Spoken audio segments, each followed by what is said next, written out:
क्यों माता काली ने भगवान शिव के ऊपर अपना ही पैर रख दिया? जानबूझ के रख दिया या फिर गलती से रख दिया? तो आइए इसकी असली कहानी बताता हूँ। प्राचीन काल में राक्षस रक्तबीज नाम का एक राक्षस था। उसको एक विशेष वरदान प्राप्त था। जब उसकी रक्त की बूंद गिरती तो उसके जैसा ही एक नया रक्तबीज जन्म ले लेता था। जब नए रक्तबीज का रक्त गिरता तो उसके भी और नए रक्तबीज जन्म ले लेते थे। ऐसे करके करके हजारों नहीं बल्कि सैकड़ों रक्तबीज हो चुके थे। अब उस राक्षस ने पृथ्वी पर इंसानों को ही नहीं बल्कि देवताओं को भी त्रस्त करके रखा था। अब उसे मारना बहुत ही कठिन हो गया था। तभी माँ दुर्गा ने अपने भयंकर क्रोध से एक शक्ति यानी कि माँ काली का जन्म लिया। जैसे ही माँ काली ने युद्ध शुरू किया तो वही हुआ जिसका सभी देवताओं को डर था और सैकड़ों नए रक्त बीज उत्पन्न हो गए। ये देखकर माँ काली का जो क्रोध था उससे 100 गुना ज्यादा बढ़ गया। अब माँ ने जैसे ही उस राक्षस पर त्रिशूल चलाया तो उसका सिर धड़ से अलग हो गया। तुरंत माँ ने अपनी जीभ को बहुत लंबा किया और रक्त बीज के रक्त को गिरने से पहले ही पी लिया। फिर ऐसे ही सभी रक्त बीज का वध करके उनका रक्त पीकर उनका क्रोध अब 100 गुना से 200 गुना बढ़ गया था। धरती कांपने लगी थी, समुद्र मथने लगे थे, देवता भयभीत होकर इधर उधर भागने लगे थे। तब देवताओं ने भगवान शिव से प्रार्थना की,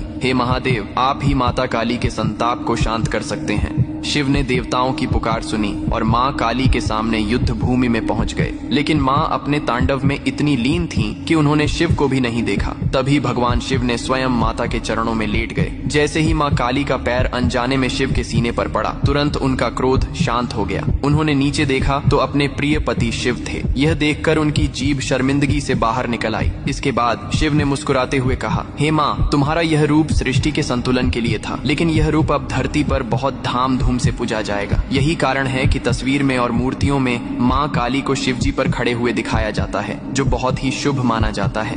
आप अपने घर में माता काली या भगवान शिव की पूजा करने के लिए ये मंदिर खरीद सकते हो, जो कि बहुत सुंदर और अच्छा लगता है।